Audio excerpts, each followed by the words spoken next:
I often say that it is easier for men who are on a date to initiate sex with a woman for the first time than a man who's been married for 10 years. It's counterintuitive because like the guy on the date, like he thinks that he's got so much at stake, like so much could go wrong. There's so many ways of blowing it, you know, and he just has no idea. Like he thinks, oh, I could blow this whole thing. And he's feeling this level of stress. But the truth is, he has nothing to lose. It's just a date. There's a simple fact of sexual tension on a date or in a very new relationship. It's automatically supplied by the novelty, by the mystery, by that butterflies and feeling. It's actually his feeling that it's something that's hard to do that actually makes it so much easier counterintuitively. So like you actually have to blow it. You have to really blow it big time for there not to be sexual tension when you're out on a date. But with your wife or your girlfriend of many years, you actually have to generate the sexual tension. It's not there. Like on a date, unless you're doing something very wrong, it's there. And in a relationship, just the opposite. It's not there unless you do something. Like that's where real seduction has to come into play. It has nothing to do with novelty or mystery, but your own ability to create attraction, your sexuality, flirting, teasing, holding your depth of masculinity in the face of a lot of her uncertainties, right? And her emotions and her tests, because women we're in a relationship with test us. So I think that if you're in a relationship with a woman and you're trying to get from wherever you are, you know, maybe just put the kids to bed or, you know, just did the dinner dishes, I think it's a very important bridge to have something in between. And usually that's something that pinch hits for this flirtation that you might have with a woman that you recently met is playfulness or tenderness or non-sexual loving touch inside the relationship. And you should have a lot of that stuff within context of the relationship so that she's not guarded around touch and sensuality. If she feels like every single time you put your hand on her, it's because she's gonna have to put out, then it actually becomes stressful. And it's very difficult for her to enjoy playfulness that otherwise would be like a lot of fun and it would create this chemistry and this polarity inside the relationship. If that's already established and you guys have a lot of sensual touching and playing inside the relationship as a regular thing, if that's established, then you can, you know, do things like come up behind her when she's folding the laundry or doing the dishes or any ordinary thing or whatever, you know, loop your arms around her waist and then very, very gently almost kiss the back of her neck. Like just let your lips brush against the little hairs there, like just almost kiss her, not quite. Just let her feel the warmth of your breath and let her pulse quicken a little bit. Let her shriek at how much it tickles, right? And then when she can't take any more of it, give her a nice little bite, all right? So she gets that kind of sensual, shivery feeling, and then give her a little bite. And then, you know, don't hurt her, obviously. I mean, a little cute bite, right? Don't draw blood. And then give her a little kiss and say, well, that was fun. Maybe I'll bite you someplace else some other time. Or you're a sexy creature. I think I'm starting to like you. And then just get back to your business. Like don't try to seduce her in that moment. That is how you kind of create sexual tension inside the relationship, right? You want that sexual tension because you don't have novelty.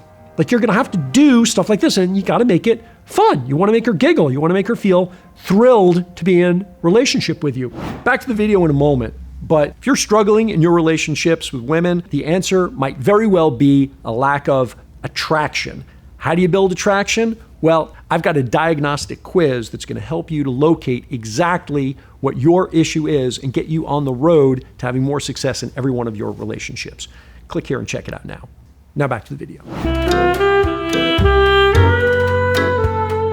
Teasing, playfulness are a big part of flirting. They are part of the vocabulary of sexual tension. So if your wife is super pretty, then call her funny face. She'll love it, okay? Or call her pumpkin nose and then tickle her. Do not, this should be obvious, but do not call her pumpkin nose if she has a pumpkin nose. Seriously, like you can't ever tease somebody about something they're actually sensitive about, right? You can only tease them about things they're not sensitive about. So if she's really smart and she's got a PhD, call her dum-dum. all right? And if she's really beautiful, call her pumpkin nose. You know, like you wanna tease somebody in the domain in which they have confidence, okay? And if by chance she gets offended because you weren't teasy enough and she took it seriously, then, you know, give her some kisses and purr that you have the hottest wife in town and that, you know, you were just trying to tease her. And, you know, but that doesn't mean don't ever do it again. Like, don't learn the lesson that teasing is bad. Teasing is good. You just did it in a clumsy, inexpert way. But like teasing is like a really big part of how men and women express polarity.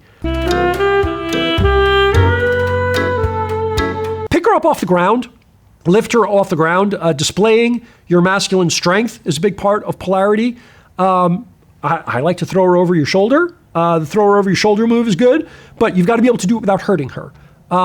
This is not every man, not every relationship. Right? You have to be able to do it without hurting yourself, right? And you have to be able to do it without hurting her. A woman has to be fairly fit and athletic for the throwing over the shoulder thing not to be very painful, right? If she's fit and athletic, you can throw her over your shoulder, maybe spin a few times so she screams her head off, and then throw her down on the bed. Hold her wrists down is also another way of kind of showing masculine dominance and creating polarity. When you hold her wrists down, it's nice to kind of hold her hands, just put your weight on her wrists over her head. So it's kind of like hard enough so she has something that she can like struggle against. It's fun. There's something fun and sexy for her to have something to kind of wrestle with, to struggle against, but not so tight, obviously, that it hurts or that she like really is trapped. Because, you know, a lot of women, particularly if they got some PTSD, they've been through some bad experiences, like really feeling that she can't move can you know, trigger a panic attack, can make her very upset. So you don't want it like she literally can't move. Just give her something that she can kind of, you know, struggle against. And then, you know, kiss her passionately. Kissing passionately is not about what you do. It's not about kissing her hard or kissing her fast. Like that's not what passion is, right? Kissing her passionately has to do with your depth of sexual attraction for her and for all womankind, right? Your lust for all the pussy on the earth. Your full male desire for like the fertile depths of the feminine. That aspect of God that is the fertility of the feminine as the universe. Let her feel that, right? That's in you. That's in you. Let her feel also like the physicality, the softness of your lips and the hotness of your breath. Like this stuff is what sexy is. Smile at her with all the love in your heart. This is about not the do, but the feel. Like you've got to feel it, and then the doing comes out automatically, right? And so in the most loving way, with all the love in your heart for all that is woman, say, maybe later, and then shake it off, smile, and get about your business. And this is how you tease all day long. This is how you drive her crazy so that when you do want to seduce her, it's easy, right? It's easy. You're building up anticipation. You want to date her. Even if you've lived with her for 20 years, you want to date her, you want to court her, you want to treat her like the hot girl that she is if you had just met her. Imagine you had just met her, if you could see her, if you could be present enough to not like talk to the girl you used to know, but to be present enough to see her like for the first time, like you just met her for the first time and feel those butterflies. You can bring yourself to that place authentically by seeing the aspect of every attractive woman that ever lived that lives inside of her. Like that piece of, you know, what the yoga types call the divine feminine. There's something to it. There's this force of nature that is the feminine, and we're attracted to all of it. Like every woman you see, there's something beautiful about them, right? They're mothers and grandmothers and laughing little girls. And then there's that, you know, sexy girl that you have real desire for. Like all of that feminine, there's something about that compels you, that pulls you. And you've got to source it and feel it so that you can see your woman fresh, with fresh eyes, right? And then make it as much fun to be married to you as it once was to be dating you. You get it? Okay, here's what to watch next. I got a video on creating sexual tension. It's a good one. Just some simple steps for that.